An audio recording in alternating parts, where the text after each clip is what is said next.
এই যে এই বাইনারি সংখ্যাটির অক্টাল মান কিভাবে নির্ণয় করব, তাই না?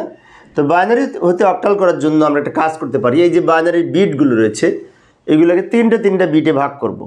প্রথমে যে 101 এখানে লিখলাম 3 বিট, এই 3 বিট আগে লিখলাম, এরপরে দুইটা 1 থাকে। এখন দুইটা 1-এর বাম পাশে আর একটা শূন্য দিয়ে 3 বিট তৈরি করে নিব।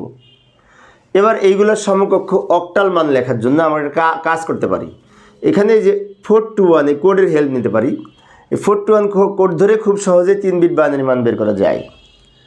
যেমন আমি যদি এইটার সাথে এটা মিলিয়ে দেখি, তো শেষের দুইটা 1, তার মানে কি 2 আর 1 যোগ করে 3 হবে শেষের দুইটা। আবার এখানে দুই প্রান্তে 1, এই প্রান্তে 1 আর এই প্রান্তে 1, তার মানে কি 4 আর এই 1, এই দুটো যোগ করে 5 হবে। অর্থাৎ প্রথমে 1 আর শেষে 1, তার প্রথমটা শেষেরটা যোগ করতে হবে। আবার এখানে শেষের দুইটা 1, তার শেষের দুইটা যোগ করে এখানে লিখছি।